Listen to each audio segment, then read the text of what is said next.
الحمد لله وكفى والسلام على عباده الذين اصطفى أما بعد فأعوذ بالله من الشيطان الرجيم بسم الله الرحمن الرحيم وأن المساجد لله فلا تدعوا مع الله أحدا وقال تعالى يا أيها الذين آمنوا ادخلوا في السلم كافة وقال النبي صلى الله عليه وسلم أحب البلاد إلى الله مساجدها وأبغض البلاد إلى الله أسواقها رواه مسلم أو كما قال عليه الصلاة والسلام. میرے محترم دوستو، عزیز ساتھیو، اللہ تبارک و تعالیٰ نے اس آیت کے اندر جو میں نے ابھی آیت پڑھی ہے، اس آیت کے اندر اللہ تعالیٰ فرما رہے ہیں ان المساجد للہ فلا تدعوا مع اللہ احدا. مسجدیں جو ہیں وہ اللہ کا گھر ہے،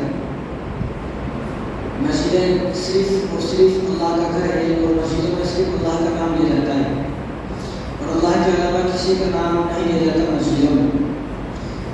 اور مسجد جو بنائی جاتی ہیں وہ صرف اللہ کے لیے بنائی جاتی ہے، اللہ کی رضا کے لیے بنائی جاتی ہے. اگر کوئی آدمی مسجد اس لیے بنائے کہ میں مسجد بناؤں گا کہ لوگ مجھ سے راضی ہو جائیں، تو ایسی مسجد کی اللہ کو ضرورت نہیں ہے.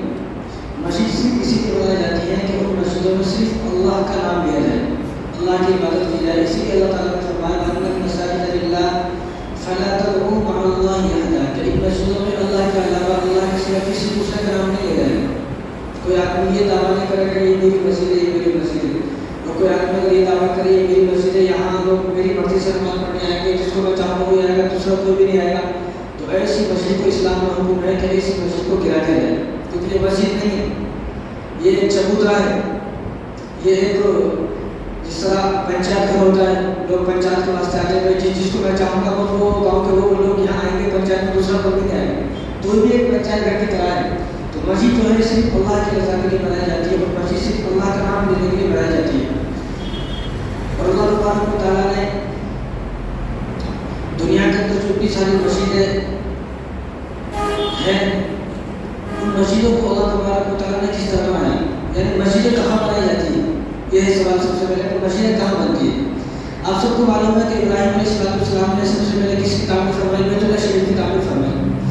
جب بیت اللہ شریف کعبہ جس کی طرف ہم رخ کر کے نماز پڑھتے ہیں وہ تعمیر ہو گیا تو اس کا سامان بچ گیا، اس کے پتھر وغیرہ جو تھے، جو وہاں پتھر تھے اس کو جو لگائے وہ بچ گیا. تو اللہ تبارک و تعالیٰ سے ابراہیم علیہ السلام نے کہا کہ اللہ بچے ہوئے سامان کا کیا کیا جائے. تو اللہ تبارک و تعالیٰ نے جبرائیل علیہ السلام کو بھیجا. جبرائیل علیہ السلام نے جو بچا سامان تھا اس میں پھونک ماری، وہ ذرے ذرے ہو گئی. اب ان ذرے میں دوسری پھونک ماری تو وہ ذرے پوری دنیا کے اندر پھیل گئی.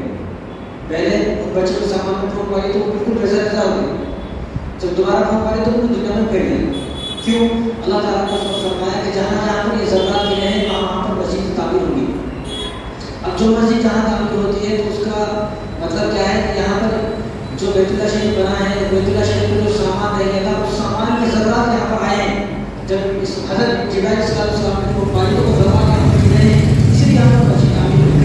تو دنیا میں پوری دنیا میں جہاں پر مسجد تعمیر ہوگی تو وہی تعمیر ہوگی جہاں پر وہ ذرات آ کر گرے ہیں، اور کہیں مسجد تعمیر نہیں ہوتی. وہ چاہے کہیں بھی مسجد تعمیر ہو لیکن مسجد ہوگی ہی وہیں تعمیر.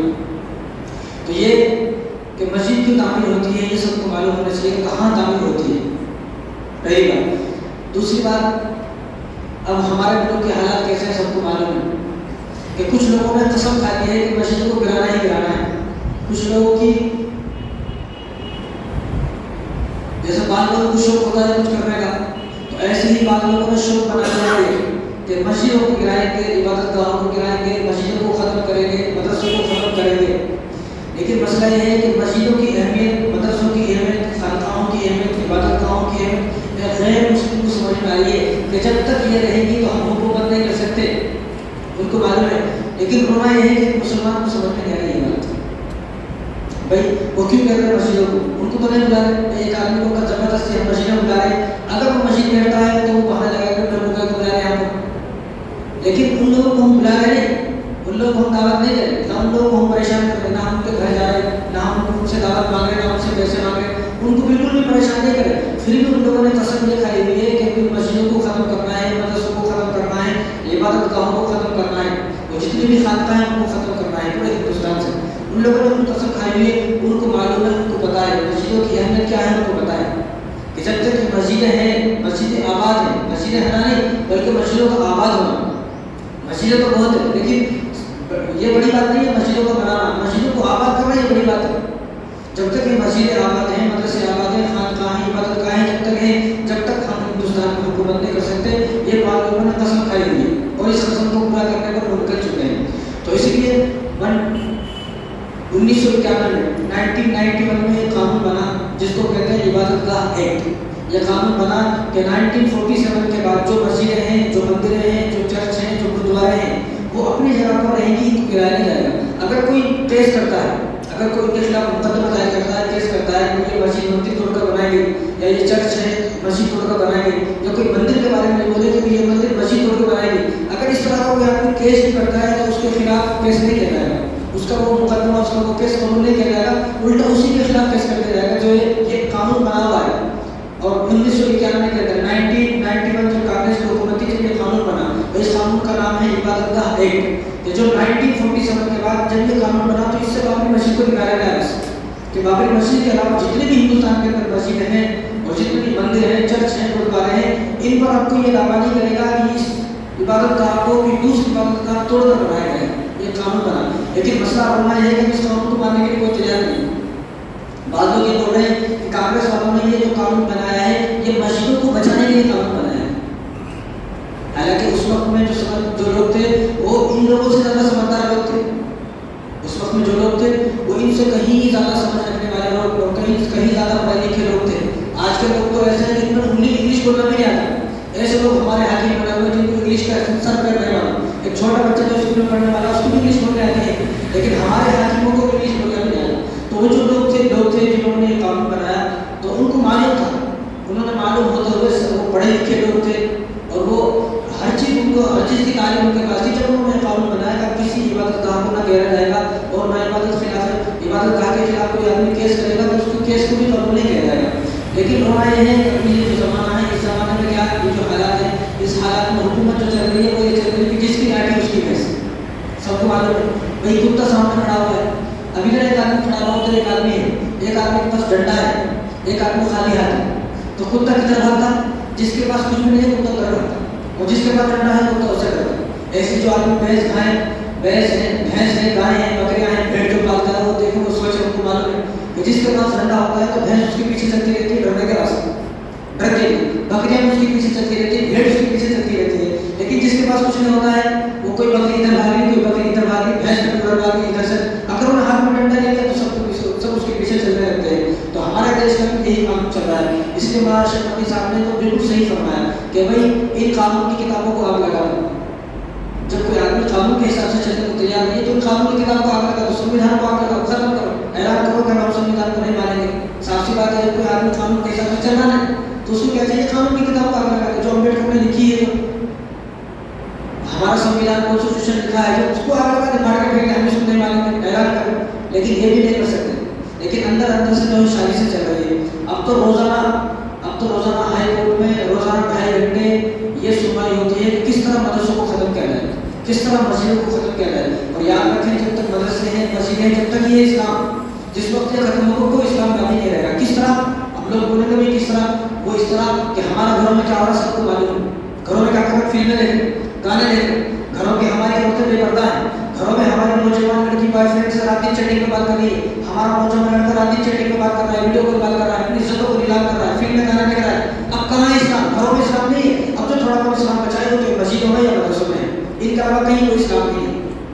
آپ دیکھیں کتنی مرتبہ ایسا ہوتی ہے اور آپ جانے کو لیکن گھر میں آپ نماز نہیں پڑھتے ہو کیونکہ گھر میں اسلام نہیں ہے، گھر میں دین نہیں ہے.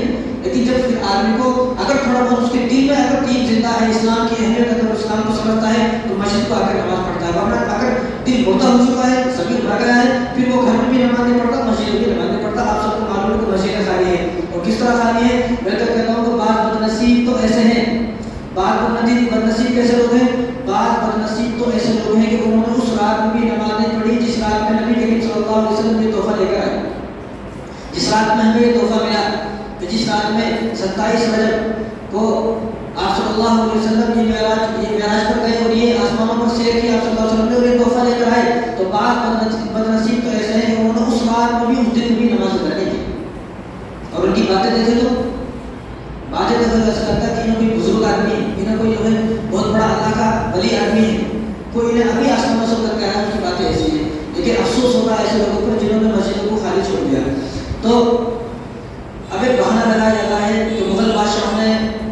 مندروں کو توڑ کر مسجد بنائی گئی. ایک بہانہ لگایا جاتا ہے، ایک بہانہ ہے صرف. کیونکہ آپ نے دیکھا کہ اس وقت جو ہندوستان کی آبادی ہے وہ 140 کروڑ ہے، اور مغل زمانہ جو تھا، مغلوں کا دور تھا، اس میں صرف اور صرف 15 کروڑ تھے لوگ. پورے ہندوستان جب اکھنڈ بھارت تھا، جب صرف 15 سے 20 کروڑ کے اندر تھے لوگ بس. کیونکہ جب یہاں سے انگریز کے 1947 میں اس وقت اگر کاؤنٹ کیا گیا پورے ہندوستانی کو لوگوں کو گنا گیا، ہندو مسلمان سکھ عیسائی جتنے بھی ہیں وہ سب 20 کروڑ تھے. تو معلوم یہ ہوا کہ جو مغل کا دور تھا اس سے پہلے 200 سال پہلے اور کم ہوں گے لوگ. تو صرف 15 سے 20 کروڑ اتنے لوگ تھے. اب 140 کروڑ لوگ جس ملک میں رہ رہے ہیں اور سب کے پاس گھر ہے، سب ٹھیک ٹھاک رہ رہے ہیں. تو آپ یہ دیکھیں جب اکھنڈ بھارت تھا، جب یہ پاکستان اور بنگلہ دیش نیپال نہیں ہوئے تھے، جب وہ ہندوستان کے اندر تھے. اب 140 کروڑ لوگ اسی ملک میں رہ رہے ہیں بٹوارے کے بعد، الگ ہونے کے بعد. اس وقت میں اس پورے ملک میں صرف اور صرف کتنے لوگ رہ رہے ہیں؟ 15 کروڑ 20 کروڑ لوگ رہ رہے ہیں جب اکھنڈ بھارت تھا. کیا میں یہ بولتا ہوں کیا مغلوں کے پاس زمین نہیں تھی کیا مسجد بنانے کی؟ کیا مغل بادشاہوں کو مسجد بنانے کی مندر توڑنا ضروری تھا؟ آدمی موٹے دماغ سے اگر آدمی میں عقل ہے سمجھے تو سوچ سکتا ہے کہ جس ملک میں اب 140 کروڑ لوگ رہ رہے ہیں اس ملک میں 20 کروڑ صرف لوگ رہتے تھے. کیا ان لوگوں کے پاس اتنی زمین نہیں تھی؟ تو ان کو یہ ضروری تھا کہ مندر توڑ کے ہی مسجد بنائی جائے؟ کہیں بنا سکتے تھے، اپنی زمین تھی، اکھنڈ بھارت تھا، جہاں چاہے وہاں مسجد بنا سکتے تھے. لیکن ایک بہانہ ہے کہ کسی طرح مسجد کو توڑا جائے، مسجد کو منہدم کیا جائے، مسجد کو شہید کیا جائے اور اس جگہ پر مندر بنایا جائے، مسلمانوں کے دل کو ٹھیس پہنچائی جائے، مسلمانوں کو پریشان کیا جائے بس. اور یہ حکومت وقت کے پاس یہ آخری مدعا ہے، اس کے علاوہ کوئی مدعا نہیں ہے. اگر یہ ایک مدعا ختم ہو جاتا ہے تو اس کے علاوہ کوئی مدعا ہے نہیں کہ جس سے وہ پولیٹکس میں آ سکتے ہیں. حکومت کے پاس صرف یہ ایک بہانہ ہے، مندروں کو مسجدوں کو توڑا جائے اور مندروں کو اس کے اوپر بنایا جائے. اور سب سے پہلے آپ یہ بات یاد رکھیں کہ جس جگہ پر مسجد بن جاتی ہے اس جگہ پر قیامت تک مسجد ہوتی ہے. جس جگہ پر مسجد بن گئی اب اس جگہ کو توڑ کر نہ اس جگہ کو آدمی خرید سکتا ہے، نہ بیچ سکتا ہے، نہ اس جگہ کی کوئی آدمی بولی لگا سکتا ہے. جہاں پر ایک بار مسجد بن گئی اب قیامت تک یہاں مسجد ہی رہے گی، چاہے اس جگہ کو بیچ دیا جائے. اس جگہ کو خریدنا بھی حرام ہے، بیچنا بھی حرام ہے. بعض لوگ نالائق بدبخت ایسے پیدا ہو گئے کہ جن لوگوں نے ابھی کی بات ہے ایک آدمی ایک شخص کیسا بتایا جائے کہ اس آدمی نے مسجد کی زمین کو 30 لاکھ میں بیچ دیا. مسجد کی زمین کو 30 لاکھ میں بیچ دیا گیا. کیا ہوگا اس آدمی کا؟ تو مسجد جو ہے آدمی جہاں مسجد بن گئی قیامت تک یہاں پر مسجد رہتی ہے. کیوں؟ اگر کوئی آدمی چاہے یہ سوچے کہ مسجد کو ختم کر دوں گا تو ابو جہل کو سب کو معلوم ہے. ابو جہل نے مکے کے اندر بیت اللہ شریف کے اندر 360 بت رکھے. کتنے بت رکھے؟ 360 بت رکھے. اس نے سوچا کہ یہ اب بیت اللہ نہیں رہے گا، یہ اب بت خانہ بن جائے گا. لیکن ایک وقت ایسا آیا کہ رسول اللہ صلی اللہ علیہ وسلم نے 8 ہجری میں مکہ فتح فرمایا. اس کے بعد سارے بتوں کو لا کر باہر پھینک دیا. جس کے بارے میں یہ کوشش کی گئی کہ اس بیت اللہ شریف کو بت خانہ بنایا جائے گا. آپ سب کو معلوم ہے کہ وہ کوئی بت خانہ نہیں ہے، وہ ایک کعبہ ہے کہ جس کے اوپر تک کر نماز پڑھتے ہیں. تو کوئی آدمی کہنے کی کوشش کر رہے لیکن جو چیز مسجد ہے، جو جگہ مسجد کی ہے جہاں عبادتیں کی جاتی ہیں وہ عبادت کی جگہ ہی رہے گی، چاہے کوئی آدمی کتنا بھی کوشش کر لے. آپ مسجد کو توڑ کر مسجد بنا سکتے ہیں لیکن ایک وقت ایسا آئے گا کہ یہیں پر دوبارہ پھر سے اذان ہوگی، پھر سے نماز ہوگی اور پھر سے یہاں پر تلاوت قرآن کریم کی تلاوت ہوگی اور اذان کی سزا یہیں سے دی جائے گی انشاءاللہ. اور ہماری آنکھیں بھی انشاءاللہ ان چیزوں کو بہت جلد دیکھیں گی. تو ایک جو مسئلہ چلا ہے وہ گیان واپی کا مسئلہ ہے کہ گیان واپی کی جو مسجد ہے سب کو معلوم ہے. آیت کی خبر دیکھ رہے ہیں اور جو نہ دیکھ رہے ہیں وہ خبروں سے جڑ رہے ہیں، خبر دیکھ رہے ہیں تاکہ معلوم ہو کہ ہمارے ہندوستان میں کیا چل رہا ہے. ورنہ آدمی کو یہ پتا نہیں کہ ہندوستان میں کیا چل رہا ہے. تو گیان واپی کا جو مسئلہ ہے اس کے بارے میں کیا بتائیں. یہ زمانہ تو ایسا ہے کہ کچھ بولے تو لوگ الٹا سمجھ لیتے اور جیلوں میں بند کر دیتے. لیکن یہ زمانے میں ہمارے بولنے والوں کی زبانوں کو کاٹا جا رہا ہے. ورنہ قلم ملا تو بکا ہوا، زبان ملی تو کٹی ہوئی. ہم ایسے زمانے میں پیدا ہوئے کہ جہاں قلم ملا تو بکا ہوا، کہ حکومتوں کے جو ہمارے بارے میں فیصلہ کرنے والے ہیں ان کے قلم بکے ہوئے، جو ان کو پیچھے سے آرڈر دیا جاتا ہے بس وہی فیصلہ کر دیتے ہیں. اور جو وکیل ہیں جو کچھ بولنے والے ہیں ان کی زبان کٹی ہوئی ہے، وہ کچھ بول نہیں سکتے. تو اللہ ایسے قانون سے ہم سب کی حفاظت فرمائے جو مسلمانوں کے خلاف ہے اور اللہ ہمارے گیان واپی مسجد کی حفاظت فرمائے. تو گیان واپی جو مسجد ہے نا، یہ گیان واپی مسجد کا نام نہیں ہے، یہ اس جگہ کا نام، محلے کا نام ہے، بستی کا نام ہے. اور یہ جو گیان واپی جو یہ جگہ ہے یہ بنارس کے اندر ہے، بنارس اتر پردیش کے اندر ہے، جس کو اب بنارس نہیں بولتے، جس کو لوگوں نے بدل دیا، اس کا نام وارانسی ہو گیا. اس کو وارانسی بولتے ہیں. تو بنارس اتر پردیش کے اندر وہاں پر ایک محلہ ہے گیان بھابی, وہاں پہ ایک مسجد ہے. تو اس مسجد کا نام ہے شاہی جامع مسجد, لیکن اس کو اب گیان بھابی کے نام سے بولا جاتا ہے کیونکہ وہ محلہ گیان بھابی ہے. جیسا بھی یہ مسجد ہے, تھوڑے لوگ کیا بہت کم لوگ ایسے ہیں جس کو اس مسجد کا نام معلوم ہے, لیکن کیا بولتے ہیں جنرل پور کی مسجد یہ بولتے ہیں. لیکن مسجد کا نام جامع مسجد شاہ امام صاحب ہے, لیکن بہت 5% لوگ ایسے ہیں جن کو مسجد کا نام ایسی ہو جیسا کہ یہ مسجد کا نام کسی کو نہیں معلوم ہے. سب بولتے ہیں جنرل پور کی مسجد, بالاجی کی مسجد اور جو چار مینار کی مسجد ایسا بولتے ہیں. تو ایسے ہی اس مسجد کا نام بھی شاہی جامع مسجد ہے, لیکن اس کو گیان بھابی بولا جاتا ہے. اور بہانہ لگاتے ہیں لوگ کہ اس کو اورنگزیب نے, یہاں پر ایک مندر تھا, اورنگزیب نے اس کو توڑ کر مندر کو توڑ کر مسجد بنائی گئی. تو سب سے پہلے یاد رکھیں, جب آپ اتہاس کو پڑھے گا, تاریخ کو پڑھے گا, جو معلوم ہوگا. جب تک تاریخ کو نہیں پڑھے گا تو پتہ نہیں چلتا ہے. تو اورنگزیب کی جو پردادا ہیں جلال الدین محمد اکبر, بادشاہ نے سب کو معلوم ہے مغل دور کے بادشاہ ہیں جلال الدین محمد اکبر. وہ جلال الدین محمد اکبر اورنگزیب عالمگیر رحمۃ اللہ علیہ کے پردادا ہیں, پردادا ہیں. اور ان کی وفات جو ہوئی ہے وہ سن 1605 میں ہوئی ہے ان کی وفات. اور اورنگزیب رحمۃ اللہ علیہ کی جو وفات ہوئی ہے سن 1707 میں ہوئی ہے, یعنی اورنگزیب رحمۃ اللہ علیہ سے 100 سال پہلے. تو انہوں نے اس مسجد کو تعمیر فرمایا, لیکن بہانہ لگایا جاتا ہے کہ اورنگزیب نے اس مسجد کو مندر کو توڑ کر مسجد بنائی گئی ہے. تو یہ ان کے پر پوتے ہیں, اور جلال الدین محمد اکبر اورنگزیب عالمگیر رحمۃ اللہ علیہ کے پردادا ہیں.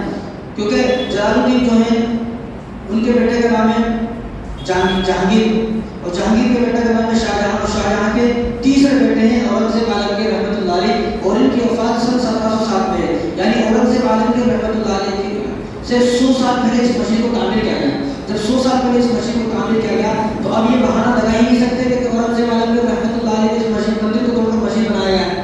اور دوسری بات پھر سے وہی بات بولتا ہوں میں, کیا ان کے پاس جگہ نہیں تھی کیا؟ یہ ایک جگہ تھی, یہی مسجد بنانے کا ہے. پورا ہندوستان اکھنڈ بھارت تھا, کہیں بھی جہاں چاہے وہاں مسجد بنا سکتے تھے, لیکن ایک بہانہ ہے.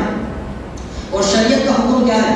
سب سے پہلے آپ شریعت کا حکم یاد رکھیں, اور یہ ان لوگوں کو بھی سمجھنا چاہیے کہ ہماری شریعت کو پڑھ کر رکھیں. جس نے کتابوں کو پڑھا نہیں ہے, اپنی شریعت کو نہیں پڑھا, ہماری شریعت کو نہیں پڑھا, وہ آدمی بہانہ لگاتے ہیں. لیکن کوئی آدمی اگر غیر مسلم ہے وہ ہماری شریعت کو پڑھتا ہے تو اس کو پتہ چلے گا کہ اگر کسی زمین پر کسی نے قبضہ کر لیا تو قبضہ کی ہوئی زمین پر مسجد نہیں بن سکتی, چوری کی ہوئی زمین پر مسجد نہیں بن سکتی, چوری کے پیسوں سے مسجد نہیں بن سکتی. کسی کا گھر گرا کر بھی, وہاں پر کسی کا گھر ہے وہاں رہتا ہے, اس کا گھر گرا کر اگر کسی نے مسجد بنا دی تو یہ مسجد قابل قبول نہیں ہے, نماز پڑھے گا تو بھی نماز نہیں ہوگی. گھر گرا کر مندر بنانا بہت دور کی بات ہے. یہ شریعت, یہ حکم, یہ قانون ہے, یہ اصول ہے.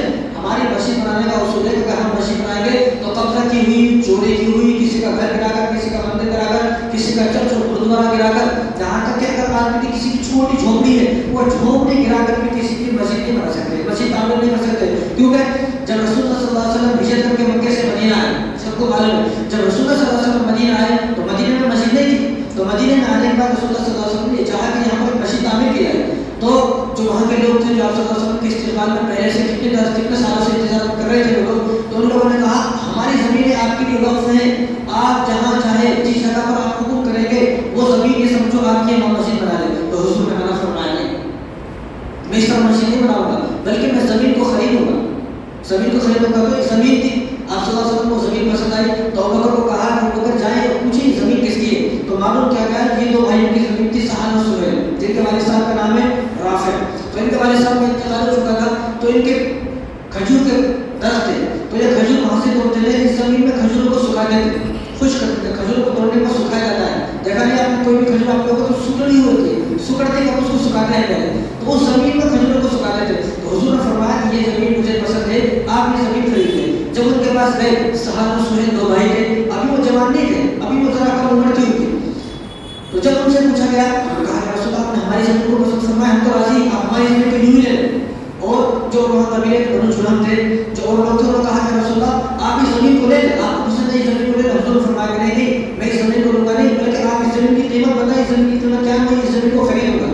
تو اس وقت میں اس زمین کی قیمت تھی 5000 درہم. تو ابوبکر رضی اللہ عنہ سے حضور صلی اللہ علیہ وسلم فرمایا جو آپ وہاں سے مکے سے 5000 درہم لے کر آئے وہ ان کو دے دو, ہم نے 5000 درہم میں اس زمین کو خرید لیا گیا ہے. تو فری میں جو مل رہی تھی زمین اس پر نہیں بنایا, بلکہ مسجد نبوی جو بنائی وہ زمین کو خرید کر بنائی. جب یہاں پر رسول اللہ صلی اللہ علیہ وسلم نے حکم یہ فرمایا کہ کسی کی فری کی زمین پر یا چوری کی ہوئی زمین پر اگر کوئی آدمی اپنی مرضی سے دیتا ہے تو بہت اچھی بات ہے, لیکن اس کی بھی کاغذات بنائے جائیں گے. ایسا نہیں چھوڑا جائے گا اس کو کسی نے بنا لیا, اب 4 دن کے بعد اس کا دن بلٹ گیا, اب وہ مر گیا, اس کے بچوں کا دن بلٹ گیا,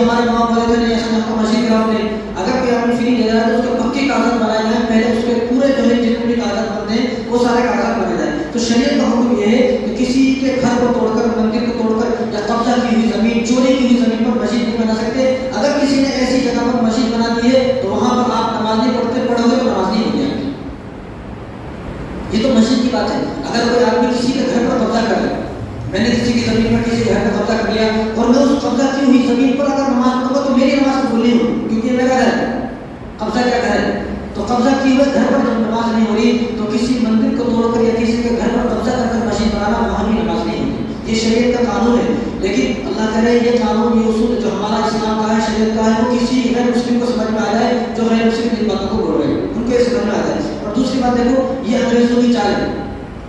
انگریز جب ہندوستان میں نہیں آئے تھے، انگریزوں کے آنے سے پہلے کسی کو ایک جھگڑا بھی نہیں ہوا تھا، نہ کسی کو پتا تھا ہندو مسلمان کیا ہوتا ہے، سب ساتھ مل کے رہتے تھے، سب ساتھ میں رہتے تھے۔ لیکن انگریزوں کی یہ چال تھی کہ ہمیں یہاں سے جانے والا ہے، اب ہم یہاں سے جانے والے ہندوستان سے، تو ہم جاتے جاتے کچھ ایسا کام کرتے جائیں جو قیامت تک یہ لڑتے رہے۔ اب انہوں نے ایسا بیچ بیا، اب قیامت تک یہ جھگڑا چل گیا اور قیامت تک یہ لڑائی رہے گی۔ اب بابری مسجد کا مسئلہ کس نے چھڑا؟ انگریز نے چھڑا۔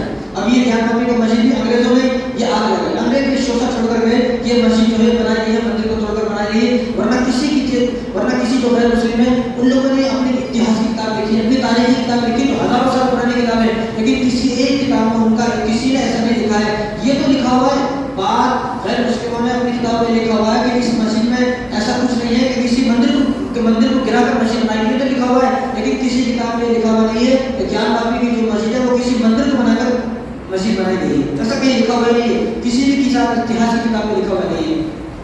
جب لکھا ہوا نہیں ہے تو اپنی من مرضی چلا رہے ہو، تو یہ انگریز کی چال ہے، انگریزوں نے شوشہ چھڑایا تاکہ آپس میں لڑتے رہے۔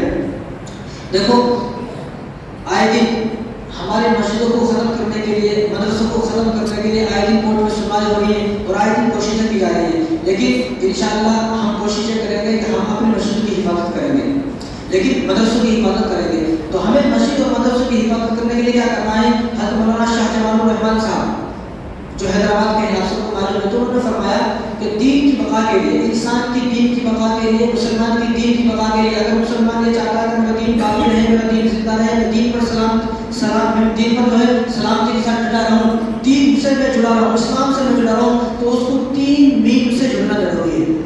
دین، ہر مسلمان کی دین کی بقا کے لیے 3 میم سے جڑنا ضروری ہے۔ 3 کس سے؟ میم سے جڑنا ضروری ہے۔ پہلا میم مسجد، دوسرا میم مدرسہ اور تیسرا میم مولانا۔ اگر یہ 3 میم سے آدمی جڑا رہے تو حضرت مولانا شاہ جمال الرحمن صاحب نے فرمایا اگر ان 3 میم سے آپ جڑے رہے، مسجد سے جڑے رہے، مدرسے سے جڑے رہے اور مولانا سے جڑے رہے، تو آپ کا اسلام باقی رہے گا، آپ اسلام پر زندہ رہو گے اور اسلام کے ساتھ ہی اس دنیا سے جانے کی امید ہے۔ اگر آپ نے ان 3 چیزوں سے ناتا توڑ لیا، تعلق توڑ لیا، ان 3 میموں سے دور ہو گئے تو آپ کا اسلام ختم۔ کیوں؟ کیونکہ جو آدمی مسجد میں نہیں آ رہا، اب وہ یہ بولے کہ میں بھی مسلمان ہوں، تو ہم کیا بولیں گے؟ ہم نے کبھی آپ کو دیکھا نہیں مسجد میں، ہم نے کبھی آپ کو مسجد میں دیکھا نہیں، آپ کیسے مسلمان ہو؟ شاید کہ آپ کبھی مسجد میں آتے تو ہم لوگ بھی گواہی دیتے کہ فلاں آدمی مسلمان ہے۔ تو اس لیے مسجد سے جڑنا، مدرسے سے جڑنا اور اپنے علماء سے جڑنا، مولانا سے جڑنا بہت ضروری ہے، کیونکہ آپ کو کاروبار کس طرح کرنا ہے کون بتائے گا؟ علماء بتائیں گے۔ آپ کو کس طرح چلنا ہے، کس طرح آپ کو نماز پڑھنا ہے، کس طرح آپ کو اپنی زندگی کیسے گزارنا ہے، رسول اللہ صلی اللہ علیہ وسلم کی سیرت کیا ہے، اس سیرت کے مطابق آپ کو زندگی کیسے گزارنا ہے، یہ کوئی عام آدمی نہیں بتائے گا، یہ ایک آپ کو مولانا بتائیں گے، علماء بتائیں گے۔ تو ان 3 چیزوں سے آدمی کو جڑنا ضروری ہے۔ اس لیے آپ یاد رکھیں کہ مدرسے میں دین پڑھایا جاتا ہے، مدرسے میں دین سکھایا جاتا ہے، لیکن مسجد میں دین کو بتایا جاتا ہے۔ یہاں صرف دین کو باتیں آپ کو بتائی جا رہی ہے، آپ کو سکھایا نہیں جا رہا ہے، آپ کو پڑھایا نہیں جا رہا ہے۔ تو اگر میں ایک حدیث میں نبی پڑھی ہے آپ کو ملا دی تو میں نے یہ کہا کہ آپ سیکھ کر جلدی مجھے اس حدیث کو سناؤ، میں نے صرف آپ کو یہ دین بتایا ہے، یہ حدیث بتائی ہے، لیکن اس حدیث کو پڑھایا کہاں جاتا ہے؟ مدرسے کے اندر پڑھایا جاتا ہے، اور ان حدیثوں کو قرآن کو مدرسے کے اندر پڑھایا جاتا ہے، مدرسے کے اندر سکھایا جاتا ہے، اور مسجد کے اندر دین کو بتایا جاتا ہے۔ اور دین کو پڑھانے والے، دین کو سکھانے والے اور دین کو بتانے والے وہ ایک عالم ہے۔ اس لیے فرمایا کہ ان 3 چیزوں سے آدمی جڑا ہے، کہ مدرسے کے اندر دین کو پڑھایا جاتا ہے، سکھایا جاتا ہے، مسجد کے اندر دین کو بتایا جاتا ہے، لیکن ان دونوں جگہ پر کون ہے؟ ان دونوں جگہ پر مولانا ہیں، علماء ہیں، جو دین کو آپ کو سکھاتے ہیں، دین کو پڑھاتے ہیں، دین کو بتاتے ہیں۔ تو اس لیے ضروری ہے کہ ان 3 چیزوں سے ہم جڑے رہیں، ہم جڑے رہیں گے تو ہمارا اسلام باقی رہے گا، ورنہ ہمارا کوئی اسلام باقی نہیں رہے گا۔ اس لیے لیکن ہونا یہ ہے کہ معلوم ہے ہمیں ان چیزوں سے جڑنا ہے، لیکن پھر بھی ہم دور ہیں، مسجدوں سے دور ہیں۔ اس لیے کسی نے بڑی اچھی بات کی، دیکھو مسلمان کسی سے نہیں ڈرتا، مسلمان کسی سے نہیں ڈرتا۔ اگر کسی کو یقین نہ ہے تو خالی مسجد دیکھ لو کہ مسلمان اللہ سے نہیں ڈرتا۔ صحیح بات ہے کہ مسلمان کیا کہتا ہے میں کسی سے ڈرتا ہوں، تو خالی مسجد گواہی دیتی ہے کہ حقیقت میں مسلمان کسی سے نہیں ڈرتا، حالانکہ ڈرنا کس سے چاہیے تھا؟ اللہ سے ڈرنا چاہیے تھا، لیکن یہ خالی مسجدیں بتا رہی ہیں کہ تو اللہ سے نہیں ڈرتا. اب جو اللہ سے نہیں ڈرے گا وہ سب سے ڈرے گا, سب اس کو ڈرائیں گے. وہ ایک زمانہ تھا جب 313 تھے, وہ لوگ اللہ سے ڈرنے والے تھے, جو صحابہ تھے اللہ سے ڈرنے والے تھے. لیکن پورا زمانہ مل کر بھی جو غزوہ تبوک ہوا, غزوہ تبوک میں آپ صلی اللہ علیہ وسلم کے ساتھ صرف 30,000 صحابہ تھے. کتنے؟ 30,000. لیکن جو سامنے رومی تھے کتنے تھے؟ 3 لاکھ رومی تھے. کہاں 30,000 کہاں 3 لاکھ. لیکن جب حضور صلی اللہ علیہ وسلم اور تمام صحابہ کو لے کر 30,000 کے لشکر کو لے کر غزوہ تبوک میں آئے تو رومی ڈر کر بھاگ گئے, جنگ نہیں ہوئی. غزوہ تبوک کی تیاری ہو کر کے حضور صلی اللہ علیہ وسلم نے جنگ نہیں ہوئی. کیوں؟ رومی دیکھ کر ہی بھاگ گئے. کیوں؟ کیونکہ وہ اللہ سے ڈرتے تھے تو سب لوگ اس سے ڈرتے تھے. آج ہم اللہ سے نہیں ڈرتے ہیں تو سب کوئی ہم سے ڈرنے کے لیے تیار نہیں, سب ہم کو ڈرا رہے ہیں. تو ہم اللہ سے ڈریں گے, سب ہم سے ڈریں گے. کیوں؟ کیونکہ روح پر دبدبہ ڈالنے والے اللہ ہیں. اگر میرا روح کسی کے دل میں ڈالیں گے تو اللہ ڈالیں گے. میں چاہے کتنا بڑا گنڈا راوڑی ہوں, کوئی مجھ سے ڈرے گا نہیں جب تک اللہ نہیں چاہیں گے. محبت کو ڈالنے والے بھی اللہ ہیں, نفرت کو ڈالنے والے بھی اللہ ہیں, روح اور دبدبے کو ڈالنے والے بھی اللہ ہیں. تو ہم اگر اللہ سے ڈریں گے تو ہم غالب رہیں گے, ہم ہر قوم پر غالب رہیں گے. اگر ہم اللہ سے نہیں ڈریں گے تو ہم مغلوب رہیں گے, سارے قوم ہمارے پر غالب رہیں گی. اس لیے حضور نے فرمایا کہ وقت ایسا آئے گا تم تعداد میں زیادہ ہو گئے لیکن پھر بھی تمہارے اوپر لوگ اس طرح ٹوٹ پڑیں گے کہ جس طرح بھوکے کھانے کے اوپر ٹوٹ پڑتے ہیں. بھائی ایک آدمی 10 آدمی ہیں, وہ 10 آدمی نے 10 دن سے کھانا نہیں کھایا, اچانک ان کے سامنے کھانا آیا تو وہ کس طرح ٹوٹ پڑے گی کھانے کے اوپر. تو حضور نے فرمایا کہ وقت ایسا آئے گا کہ دوسری قوم تم پر اس طرح ٹوٹ پڑے گی. تو صحابہ نے فرمایا کہ رسول اللہ ایسا کیوں ہوگا. تو حضور صلی اللہ علیہ وسلم نے فرمایا کہ اس وقت تمہارے دل کے اندر 2 چیزیں پیدا ہو جائیں گی. حب دنیا و کراہیت الموت, کہ تم دنیا سے محبت کرو گے, موت سے ڈرو گے. تم مرنے سے ڈرو گے, میں مر گیا تو میری کمانے کو کیا ہوگا, میں مر گیا تو میرے گھر کا کیا ہوگا, میری بلڈنگ کا کاروبار کا کیا ہوگا. بھائی ایسے بولنے والے لاکھوں لوگ اس دنیا سے چلے گئے. کتنے لوگ تھے ایسے جو بولتے تھے اگر میں ایک دن نہیں رہا تو میرا کاروبار بن جاتا, میں ایک دن نہیں رہا تو میرا گھر نہیں چل سکتا, میں ایک دن نہیں رہا تو فیکٹری نہیں چل سکتی, یہ سب چیز میرے وجہ سے چل رہا ہے. وہ ایک بولتے بولتے خود ہی دنیا سے چلا گیا, اس کا کاروبار آج بھی چل رہا ہے, چل رہا نہیں آج بھی. تو حضور نے ارشاد فرمایا کہ اس وقت جب دوسری قومیں تم پر ٹوٹ پڑیں گی تو تمہیں دنیا سے محبت ہو جائے گی, موت کا ڈر, خدا کا خوف, اللہ کا خوف, موت کا ڈر, عذاب اور آخرت کے جو عذابات ہیں, جہنم کے جو عذابات ہیں, قبر کا جو خوف ہے وہ تمہارے دل کے اندر سے ختم ہو جائے گا. جب تمہارے دلوں کے اندر سے یہ 2 چیزیں ختم ہو جائیں گی, دنیا کی محبت آ جائے گی اور مرنے کا ڈر ختم ہو جائے گا. کہ مرنے کے موت پر تو آدمی کو خوش ہونا چاہیے. ہم موت پر کیوں خوش نہیں ہوتے ہیں؟ کیونکہ ہمارے گھر میں کالے کرتوت ہیں, ہمیں پتا ہے مرنے کے بعد میں فوراً جہنم میں جاؤں گا, اس لیے ہمیں موت سے ڈر لگتا ہے. ورنہ جس کے اعمال میں طاقت ہوتی ہے, جس کے اعمال وزندار ہوتے ہیں, جس کے اعمال مضبوط ہوتے ہیں, جو ساری زندگی نیک عمل کیا, جس طرح صحابہ تھے, جس طرح تابعین تھے, تابعین تھے, تو ان کو تو شوق ہوتا تھا مرنے کا. وہ جنت کس لیے جاتے تھے, وہ کیوں کچھ جاتے تھے, مطلب لڑائی میں, گھمسان کی لڑائی میں کود گئے اور مر رہے. ان کو معلوم ہے کہ ہم مرنے کے بعد فوراً جنت میں جائیں گے. کیوں؟ کیونکہ ان کے پاس اعمال بڑے مضبوط ہیں. ان کی پوری زندگی گزر گئی لیکن زندگی میں ایک نماز قضا نہیں ہوئی, پوری زندگی گزر گئی لیکن زندگی میں گناہ نہیں کیا. ہم لوگ کسی نے موت سے ڈرے, کہیں میں مرنے کا پتا ہے کہ مرنے کے بعد فوراً جہنم, مرنے کے بعد جو فرشتے کھڑے ہوئے ہیں بڑے بڑے سوٹے لے کر, تلوار لے کر کھڑے ہوئے فرشتے, جانے کے فوراً بعد جو ہے وہ لال کر دیں گے پیچھے سے مارنا ہے. تو ہمیں اس لیے ڈر لگتا ہے. تو ان کا بھی ایک ایمان تھا, ایک ہمارا ایمان ہے. تو ہم نے ایمان کے بارے میں فکر کریں. تو جس طرح ایک بچہ ہوتا ہے, اس بچے کے دل سے اگر باپ کا خوف ختم ہو گیا, اب وہ باپ کی بات نہیں مانتا ہے, وہ بے لگام ہو جاتا ہے, بے شرم ہو جاتا ہے, بے حیا ہو جاتا ہے. تو ایسے بیٹے کو باپ اس کی حال میں چھوڑ دیتا, جا میں نے تیرے حال میں چھوڑ دیا, میں تجھ سے کبھی کچھ نہیں کروں گا. تو اسی طرح جس طرح ایک بیٹے کے دل سے باپ کا خوف ختم ہو جاتا ہے تو بے لگام ہو جاتا ہے. تو مسلمان کی مثال بھی آج اسی طرح ہے. مسلمانوں کے دلوں سے بھی اللہ کا خوف ختم ہو گیا ہے. جب ایک بیٹے کے دل سے باپ کا خوف ختم ہو گیا تو اس کو بے لگام یوں چھوڑ دیا جاتا ہے. تو اسی طرح ایک مسلمان کے دل سے اگر اللہ کا خوف ختم ہو گیا تو اللہ بھی اس کو اس کے حل پہ چھوڑ دیتے جو چاہے ہوگا. اب اللہ کو اس سے کوئی مطلب نہیں ہے, جو چاہے ہوگا. تو اس لیے ہماری مسجدیں خالی نہ ہوں, مسجدوں کو خالی نہ چھوڑے, مسجدوں کو آباد کرے. اب مسجدوں کا مسئلہ یہ ہے کہ مسجد ہمارے, لیکن آنے سے پہلے جانے کی فکر ہے. آنے سے پہلے جانے کی فکر سے آنے والا بھائی کہاں ٹھہرا تھا, وہاں ٹھہرا تھا جہاں جانے کے بعد سب سے پہلے بائک لے کے نکل جاتا ہوں. اندر نہیں ٹھہرا تھا میں, ابھی آیا نہیں, حالانکہ یہ ہونا چاہیے تھا. میں آج 1 ہفتے میں آیا ہوں, آج میں اپنے اللہ کو راضی کر کے یہاں سے جاؤں گا. آج میں کچھ تو بھی تسبیحات پڑھ کے جاؤں گا, تلاوت کر کے جاؤں گا. کچھ تو بھی جو میرے والد صاحب, میری والدہ ہیں, جو میرے دادا دادی ہیں, نانا نانی ہیں, پردادا ہیں, ساس ہیں, سسر ہیں, جو میرا پورا خاندان اس دنیا سے چلا گیا ہے, آج تو میں ان کے لیے ایسی دعا کر کر جاؤں گا, کچھ ایسا پڑھ کر جاؤں گا کہ ان کی مغفرت ہو جائے. لیکن ایسا کچھ نہیں ہے. 2 رکعت نماز پڑھنے آیا ہوں, میں مولوی صاحب کے بھاشن سننے نہیں آیا, میں فالتو کی بات سننے نہیں آیا, میں صرف 2 رکعت پڑھنے آیا ہوں. اور 2 رکعت پڑھنے کے بعد میرے کو دعا بھی زیادہ لمبی نہیں ہونا, سلام کرنے کے بعد آ جاتا ہوں. اس لیے میں نے کہا کہ آنے سے پہلے جانے کی فکر ہے. تو مطلب آپ یہ سوچیں کہ آپ کیسے مسلمان ہو جس کو آنے سے پہلے جانے کی فکر ہے. سنیما ہال میں کیسے جاتے ہیں, آرام سے بس 2-4 گھنٹے کے واسطے جاتے ہیں. کوئی آدمی یہ نہیں سوچتا کہ میں جاؤں گا, آ جاؤں گا. کہ مسجد میں 2 رکعت نماز جو صرف 5 منٹ میں ہوتی ہے وہ بھی کبھی کبھی اگر لمبی ہو جاتی ہے تو لوگ پھر بھی شکایت کرتے تھی لمبی رہی نماز، اور یہاں مووی کے بارے میں سنتا ہے بڑی چھوٹی مووی تھی، مزہ نہیں آیا، اور زیادہ لمبی رہی تھی تو اور مزہ آتا تھا۔ یہ ہے ہماری کہانی، یہ ہماری وہ داستان ہے کہ جس داستان پر ہمیں رونا آتا ہے، بجائے ہنسی کی بات نہیں بلکہ یہ رونے کی بات ہے۔ تو اگر مسجد سے محبت ہے سچ میں ہمیں، تو ہم اپنی مسجدوں کو آباد کرنے والے ہوئے۔ ہم نے حکومت کو برا بلا کہا، حکومت یہ کر رہی وہ کر رہی، اب آپ یہ دیکھیں کہ مسجد کے دروازے کھلے ہیں، یہ مسجد نہیں بلکہ لاکھوں مسجدیں ہیں پورے ہندوستان کے اندر، کون روک رہے آپ کو؟ بتاؤ کون کسی مسلمان کو روک رہے؟ کون دشمن بیٹھے ہوئے؟ کون؟ وہ تو چند مسجدیں جہاں روکا جا رہا ہے، لیکن جو اور مسجدیں کھلی ہوئی ہیں جن کے دروازے کھلے ہوئے ہیں، جن کے دروازے، لیکن وہاں کتنے جا رہے ہیں؟ حکومت کو تو برا بلا روک رہے، گالیاں دے رہے، لیکن حکومت کو گالیاں دینے سے پہلے آپ اپنے گریبان میں جھانک کر دیکھیے میں کیا کر رہا ہوں، میں نے کتنی مسجد کو آباد کیا نہیں کیا؟ کتنی مسجدیں ہیں آج جن میں اذان بھی وقت پر نہیں ہو رہی ہے، ان مسجدوں میں ہم جا کے دیکھنے والے نہیں ہیں۔ کتنی مسجدیں جن میں جالے لگے ہوئے ہیں، کتنی مسجدیں ہیں جن کا دروازہ نہیں کھلتا ہے، کوئی اذان دینے والا نہیں، کوئی نماز پڑھانے والا نہیں، بالکل ویران مسجدیں ہیں، لیکن ان مسجدوں کو ہمیں آباد کرنے کی کبھی توفیق نہیں ہوتی۔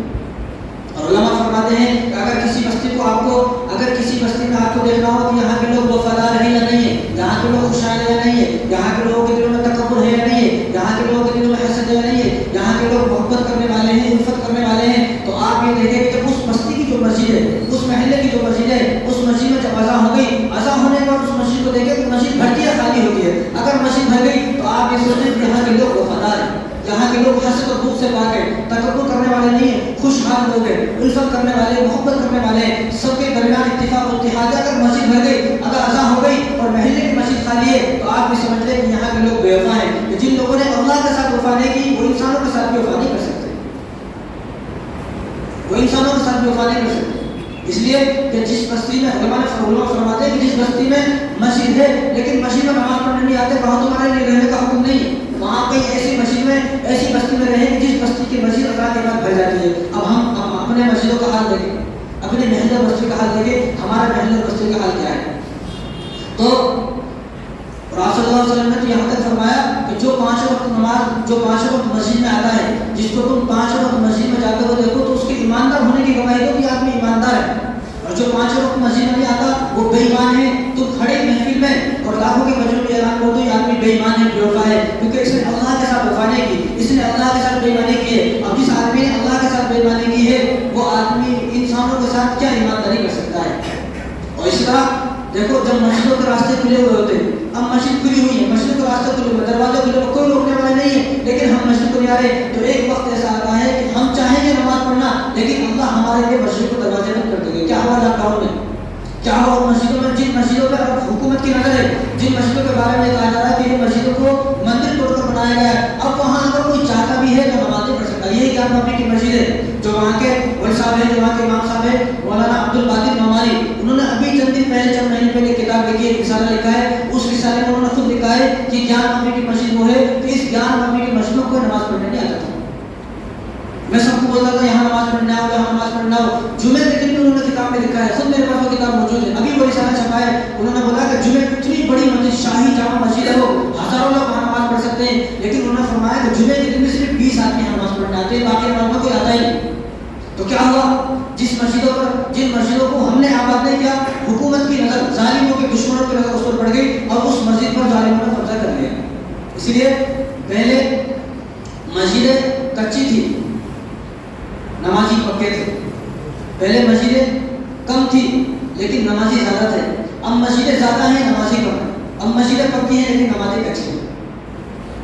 پہلے کا ایمان اور اب کا ایمان، ہم اپنے ایمان کو دیکھنے کی کوشش کریں۔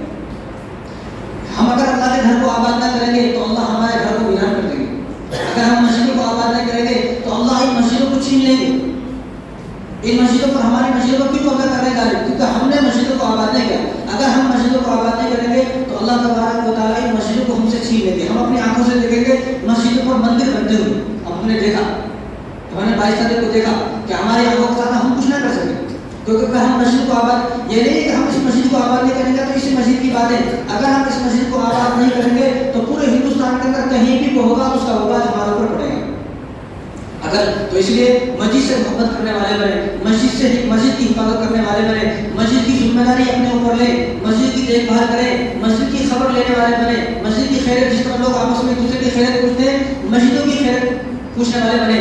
ہم نے مسجدوں کو تنہا چھوڑا, ویران کیا مسجدوں کو, تو اللہ تبارک و تعالیٰ نے مسجد کے دروازے ہمارے بند کر دیے. آج اسی مسجد میں مندر بن گیا, ہم کچھ نہ کر سکتے. کیوں؟ کیونکہ ہم نے مسجدوں کو ویران کیا. جس مسجد کی وجہ سے عذاب رکا ہوا ہے.